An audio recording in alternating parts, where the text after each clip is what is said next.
Hello and welcome to the show, which today is all about what pages a small business website should have and what content should go on those pages.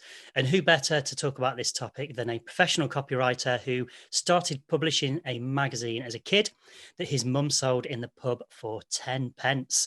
And since then has spent over 2 decades writing in journalism, PR, and communication. Jamie shares the same belief as me that the content on your website should build trust with your audience and then persuade them to take action, whether that be a click, a call, or a conversion. So hello, Jamie. Hello, Rob. Good to be here. Thanks for having me. And you. So I love the story about your first magazine that your mum used to sell in the pub. So I'm intrigued. What was this magazine about? It was all things Stoke City. It was called Potter's Rag. And I think I was about 10 or 11. And I was always just, obsessed with writing and doing little newsletters and newspapers. And yeah, my mum was working at a pub in Stoke-on-Trent called the Foley Arms in Fenton, no longer there. And she said, well, if you do one, I'll sell it for you at the bar. It's full of Stoke City fans. So yeah, I had a typewriter that I'd had for Christmas, an Olivetti typewriter. I'd bash it out on that and cut that out and stick them in, do little drawings. I used Letraset transfers, which if anyone was old enough to remember them. I've heard about them. The stuff of legend. And yeah, you just literally rub them out with a coin, get it all nice and straight for your headlines. And yeah, I'd get them photocopied at this place in Longton, and the mum would sell them for 10p. And it was my first paid writing job. Wow, brilliant. Absolutely love that. Fantastic. So let's get straight into the first question. So what can you kind of talk us through the pages that you think every small business website should have, and then maybe talk about what the purpose of that page is and what should we be including on those pages? Sure. I think there are 4 main pages that every small business website needs. So number 1 is the home page, the most important page on your website. Number 2, it's an about page, a chance to tell your business story, where you've come from, where you're going, the value that you deliver for your customers. Number 3, a service page or pages. So looking in more detail at the offer that you deliver. And then number 4, a contact page, obviously, for people to know how to get in touch and to book you. So shall we go through each one in turn? Yeah. So if you want to start off with the homepage, so what fundamentally is the purpose of the homepage? Well, the homepage is your shop window, in essence. So it needs to work really hard. It's got to be really clear, really concise, and grab your visitors' attention. So anyone landing on your homepage, they need to know pretty quickly who you are, what you do, and how it can help them. So making that really good first impression is really vital. Luckily, there's a structure that you can follow with your homepage. If you think of when you land on a website, often the first thing you see, and it's often called the hero section, because it's the first bit that you see. It's right at the top of the screen before you start scrolling down. And there you're going to have a main headline, and you're going to have a subheading. So this is probably the most crucial bit of the website that you'll write. The headline, it's got to communicate really concisely and quickly the value of your business. And then a subheading backs that up with a little bit more detail. So in a nutshell, someone clicks on your homepage, bang, they can see this headline, this subheading, and in 5 seconds, they kind of know who you are and what you offer. Some examples might help, because if you look at the Netflix website homepage, the headline says unlimited films, TV programs, and more. And then the subheadline says watch anywhere, cancel at any time. and it's kind of every single word there is working so hard. There's 12 words there. Yeah, it's But amazing, isn't it? So simple, yet so it kind of answers the objections, and it just clearly states, what they're all about. It's brilliant. yeah, it does. I mean, it cancel at any time. They're thinking that whoever's written that has thought, well, one of the big objections here is that people might think, well, I need a 12-month subscription. So it's like, there's the objection. It's been exploded within a few seconds. Watch anywhere, massive benefit of Netflix. Yeah. It works so hard. And then I don't know if anyone's used Dropbox, the file sharing service, but their headline says, keep life organized and work moving all in one place. It's just so rich with benefits there. It doesn't tell you anything about the product and what it does. But do I want to keep my life organized? Hell yeah. It really Yeah, hits we all the need a bit mark. of that. That's it. And then the subheading says Dropbox gives you secure access to all your files, collaborate with friends, family, and co-workers from any device. Again, just really clear about what that product does and how it's Yeah. going to add real value to me. So that's what you're aiming for, really. So that's the subheading, the heading and the subheading. Along with that, you want your main call to action. So your call to action on a page is what do you want your visitor to do? What's the main thing when they drop onto your homepage that you want them to do? And that's the call to action. It's often a button, well, always a button that you can click. So it could be to sign up, it could be to find out more. It's just what is the main thing you want to do. Now, often you'll see them, it'll be sign up, start trial, buy now. And what you want to do with that one is to write it. One, not to make it sound like there's any work on behalf of the visitor. Yeah. So Yeah. even Really something like important. sign up implies that, right, I know what's coming now. There's going to be a big form I've got to fill in. And I might not bother. So you take that pressure of expecting them to do something out of it if you can. And you also want to stress the value. So instead of sign up, the value of it might be, get the latest industry insights, some value, so that it's not just a functional click with work involved.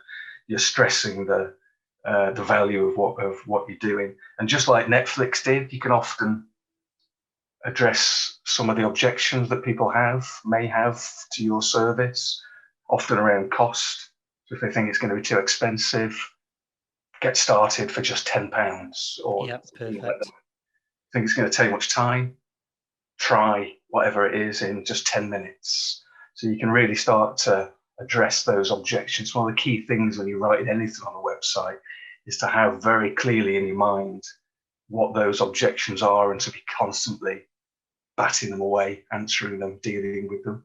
We move on now to the features and the benefits. So you've got your main heading and your subheading, your main call to action. Now come the features of your product.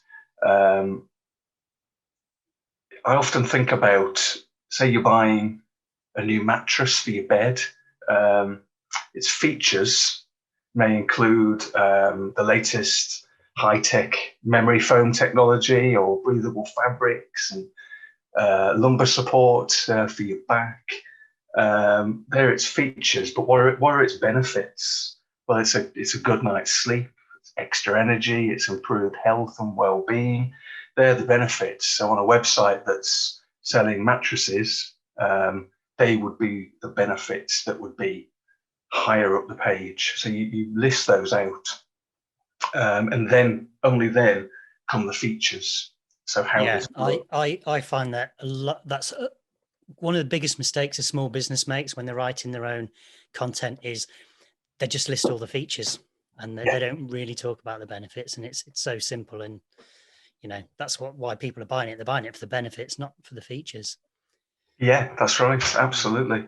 And there's a great, if anyone wants a really good example of how to do it, look at Evernote's website, evernote.com.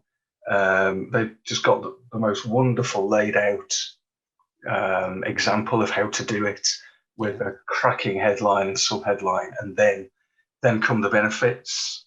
and it's just 4 really snappy, simple benefits with a headline, very short text, and then come some testimonials. We'll move on to those in a minute, and then come the features, the nuts and bolts of what it offers. But first and foremost, it's those benefits. So I mentioned testimonials, Yeah. and it's called social proof. So someone landing on your website needs some convincing and some signals that they can trust you, that you know what you're doing, that you've done this before. So that could be testimonials, to get your previous happy customers to write some very short testimonials, focusing ideally on the value and the benefits of what you do. It could be your 5-star Google reviews or some killer statistics that prove what you do, but they need to be there on that homepage. And although this is not a job for you when you're writing it, it's important that you get those, gather those, edit them with the person that's given you the testimonials permission, to make them as good and as strong as you possibly can. Yeah. If you get all those elements right, then you've made a really good start on your homepage before you've encouraged people to dig deeper in. Yeah, fantastic. Yeah, we always explain the homepage as, after you've built that kind of trust, credibility, it's then almost like a navigation tool. You want to encourage them. You've built the trust, they want to stay, and you're just helping them where to go next. Yeah, that's So a good way of putting it.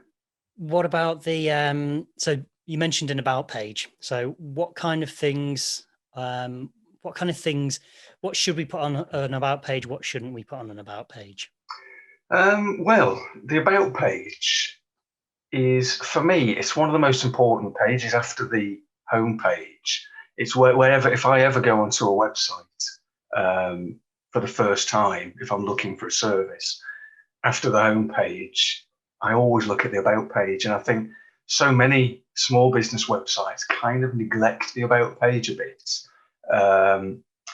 And I think it's a real missed opportunity, because in everything that you do on your site, you want it to tell your story, really. And the about page is where you can do that, to explain why you do what you do, your story, and the value it delivers for your customers. But the problem with writing a good about page, there's a real dilemma here, because everything that you write, the most important message when you're writing copy for your website is, it's not about you.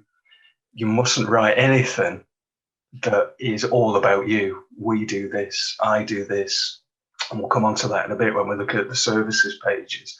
But so how do you do that on the about page? I absolutely love that. I think we always say, although it says about us, it should actually about you, the customer. So we're talking about us.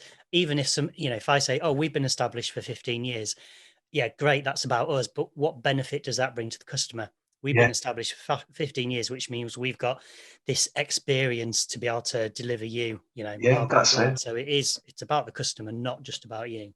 So true, Rob, because at the end of the day, no one really cares about what you can do. No, Everyone cares about what you can do for them.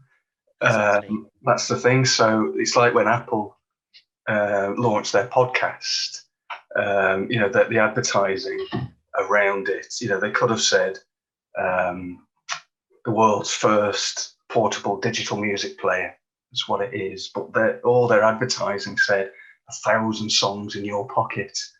Genius. In your pocket. It's about you, not about us. We're so, they were obviously so proud of what they'd done, this incredible thing, but all of the marketing, all of the copy, all of the drive around it was about the person that was going to be using it. Yeah. Brilliant. The about page, just some very, very quick tips. Definitely tell your business story. That's what you're doing, but with everything, turn it around to what that means for the customer, about what you can deliver for them and the benefits that they get. And it's a difficult one to write, but it's definitely worth putting as much time and effort into that about page as anything else. And like with any copy on a website page, it's important to say that we read websites very differently than we read a magazine or a newspaper or even a flyer, or, we skim, we scan. So it's really important that even if your about page might be 10, 11 paragraphs, that's set out so that people can still scan it by using subheadlines or lists or bullet points, or that you break it up, chunk it into different manageable, digestible bits. And that's where really good web designers like yourselves can turn that copy into something much more visual and appealing. Yeah, brilliant, really important. Fantastic. So services page, so service or product pages, kind of, if you're a service business, it will obviously be services, which is normally a little bit less visual. Product pages, if you sell a product, then normally it's more kind of visual around the product. So can we have some tips about service and product pages? Yeah, like on the homepage, there's a structure that you can use for each services page. And you have to think of it as it's a sales pitch. It's a sales page, really. This is your chance to show what the product or service does, how it's going to benefit your customer. And again, like the homepage, there's there's a structure that you can follow. Like the homepage, you need a really nice headline, and it doesn't have to just be the name of the service or product. So blog posts or web design, you can try and get something which demonstrates the value of what it delivers right from the top of the page. Secondly, comes what this product is and who it's for. So you explain, again, as concisely as you can, the service, the product, and the key customers that it's aimed at, because not everything you do is for everybody. Often actually saying who it isn't for is as powerful as saying who it is for, but you need to give some very strong signal at the top of the page, of the service page, about who this is for. And like the homepage, you focus on the benefits. So again, not how it works or its main features. Focus here on the clear benefits for the customer. Then comes a compelling call to action again. And again, following all the advice from the homepage, testimonials and other social proof triggers again. Then come the features about how this works, the nuts and bolts of it. It's a really good idea to have a frequently asked questions section. And again, if there's any objections, again, coming back to the whole idea about addressing all those objections, the FAQs is a really good way of doing that. If there's questions that a potential customer will have about your product or your service, really good idea to get them in an FAQ section.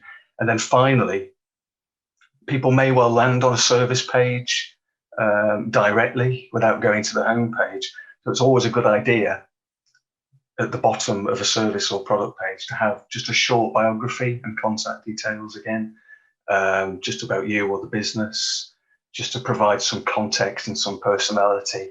If, for instance, you share a service page on your social media, people land directly there. You just need that little bit of context for your visitor. Yeah, brilliant.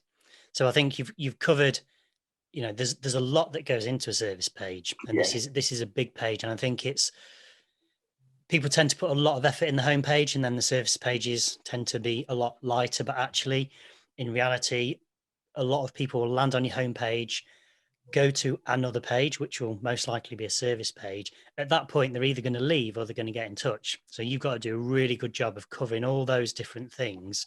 So by the time they get to the bottom of that page, they are ready to get in touch with you. So I think that's really, really important.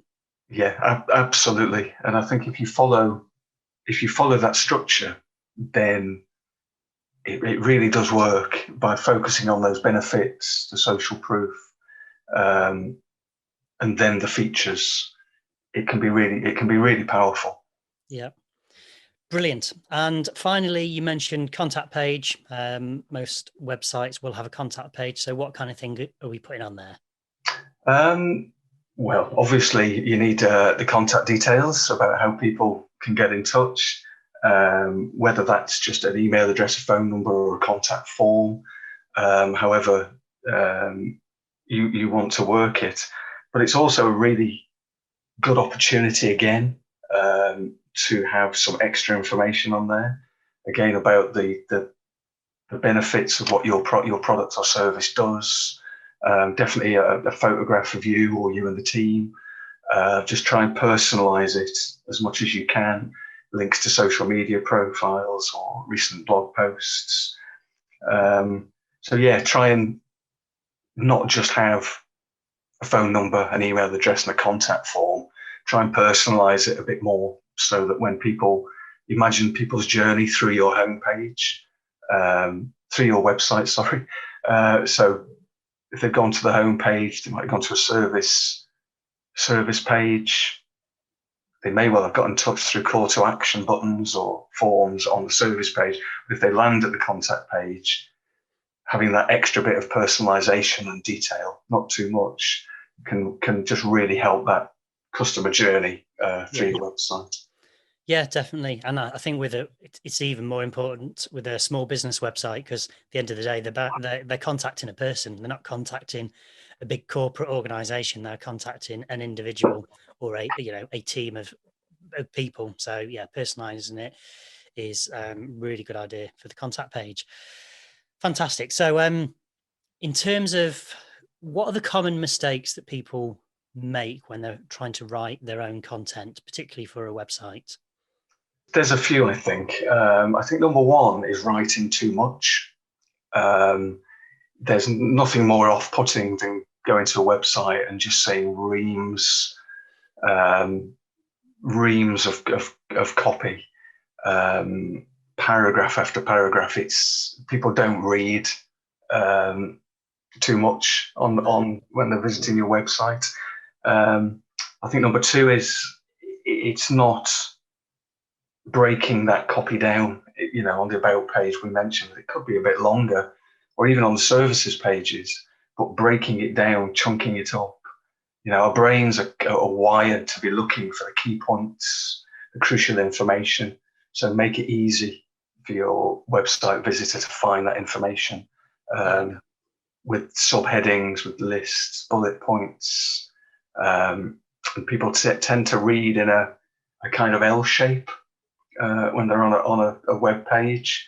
So you can even make sure that the key points, the key words, the key messages are very much at the start of paragraphs, because people will skim down that left-hand side, down the L, and then go along. So it's where you put keywords on a page. It's not just the words; it's where they sit. I think number three is a big mistake is just long, complex sentences, too much jargon. You've got to keep things short and simple. And the golden rule is more full stops, fewer commas, short sentences. Write as you talk.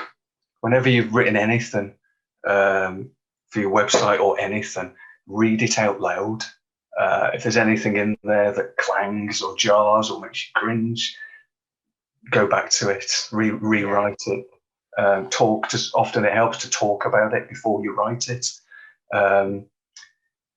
So yeah, avoid jargon, meaningless buzzwords, and use your customers' words when you're writing anything for your website. Look at emails from them, messages from them, Facebook messages. How do they describe the problem they're having, and how you solve it? Use those words. Number four, I should have put this number one, because I think this is the most important one. It's not writing for your target audience, or being really clear about who your target audience is. Before you write a single word, comes the research, really. Do as much research as possible. By researching your audience and keeping them in mind with everything that you write, you'll have a much better chance of making a connection with them of understanding their pain points, Yeah. pressure they're under. There's exercises that you can do to kind of create a persona, an ideal customer, to flesh that out as much as you can, with as much information as you can about them. Yeah. And then when you're writing, it almost feels like you're writing for one single person, and you know them quite well, and it elevates what you're writing to another level.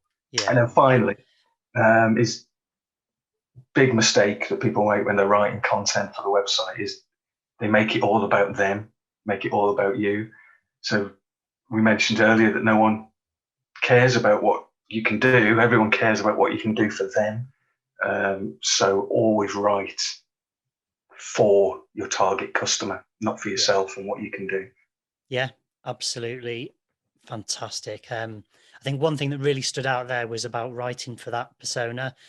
The thing that's helped me the most with writing over the last few years is just identifying an actual customer, one of our customers, and I pretend I'm writing to them, Yeah. and that helps me, target a very specific customer persona, because they are a real customer with problems with a business.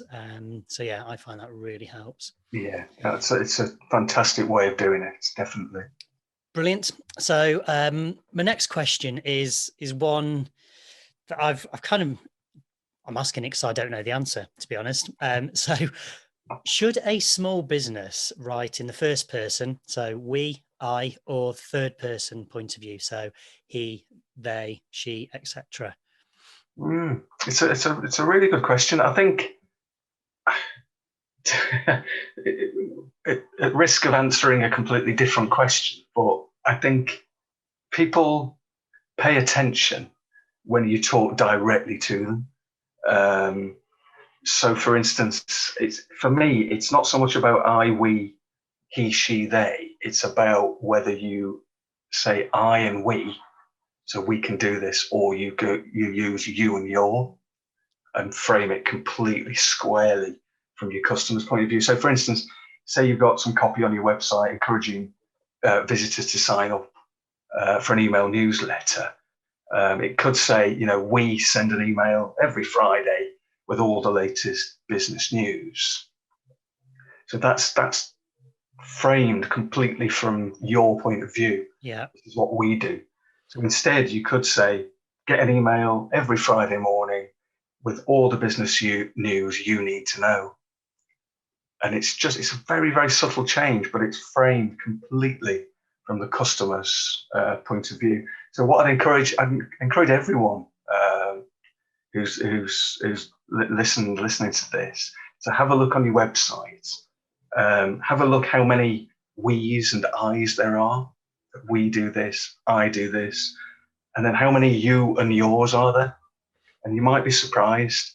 But where you need to get to with your website is that the you and the yours dominate the copy. And there's a really good exercise that might make you tear your hair out if you do it, but it's really powerful. And what you do, say you're writing a service page for your website, and you've got a new product that you're launching.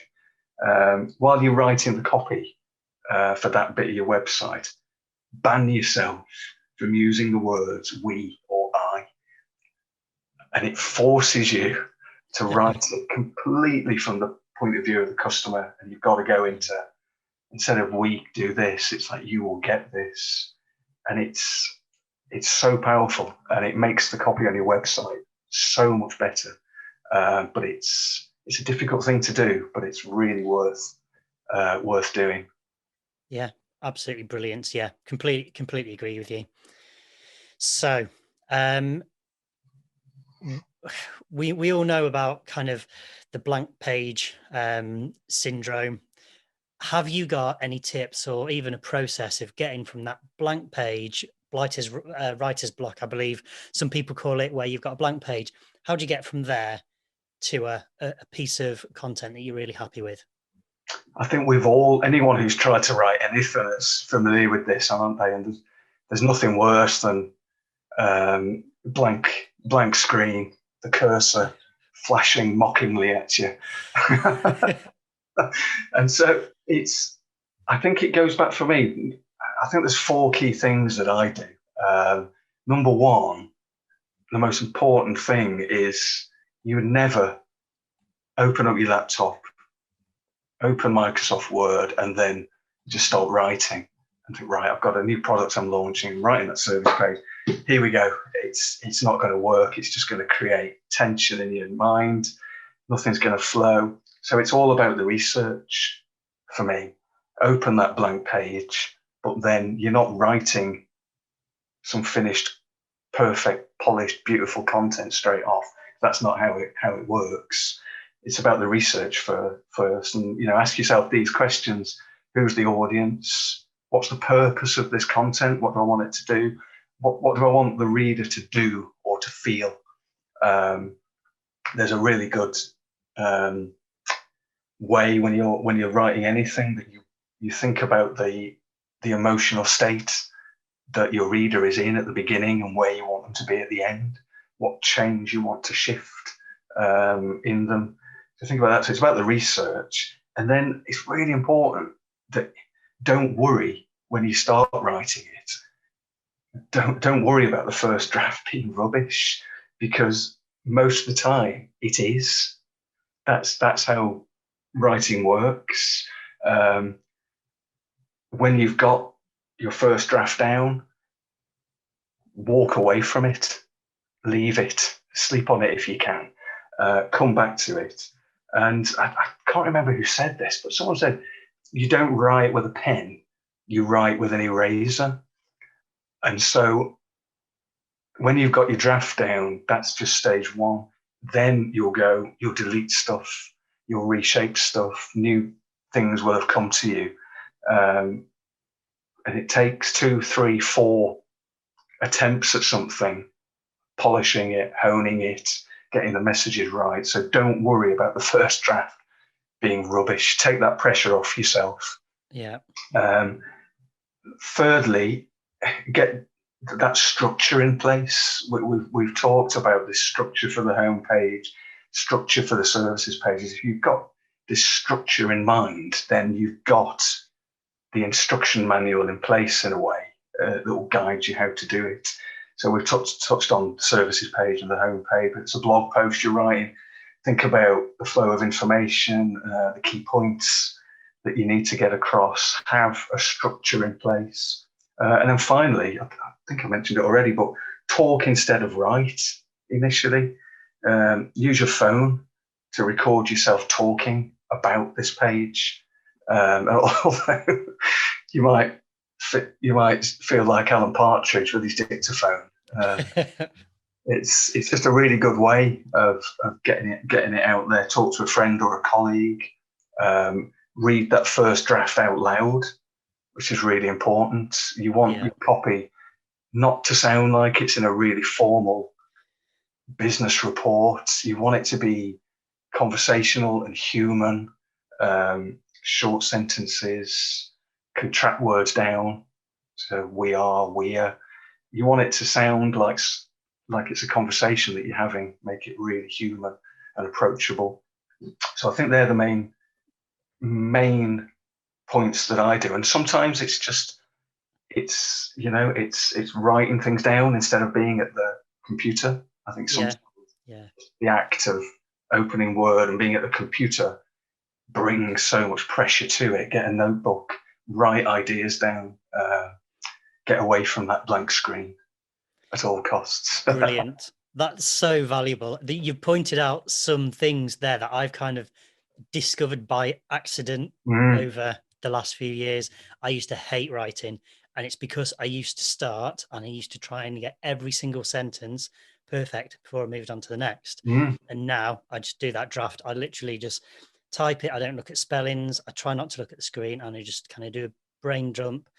In structures, I cover my sections first, and I'm kind of doing kind of 50% of what you've just kind of described as a process anyway. So that's so valuable. Thank you. Sometimes it's really helpful to give yourself a bit of a deadline as well. So, you've done your research, you've got the idea of structure, and write half an hour non-stop, like you said, that brain dump, Just get it out. Don't worry about it being rubbish, because there'll be nuggets in there. There'll be stuff you can work with. Yeah, no, really good tip, Rob. Brilliant. Well, that is all my questions. You've kind of answered them really well. I've certainly learned a lot, and I'm sure the listeners will have done as well. So a massive thank you for taking time out of your busy day to share what you've shared with us today. Really, really valuable. If you got value out of this episode, please share it with other businesses or business owners or website owners. And don't forget to subscribe to future episodes. Jamie, thank you once again. It's been a pleasure to have you on the show. Really enjoyed it, Rob. Thank you. Thanks for having me. Great stuff. Cheers. And thank you to everyone listening, and see you next time.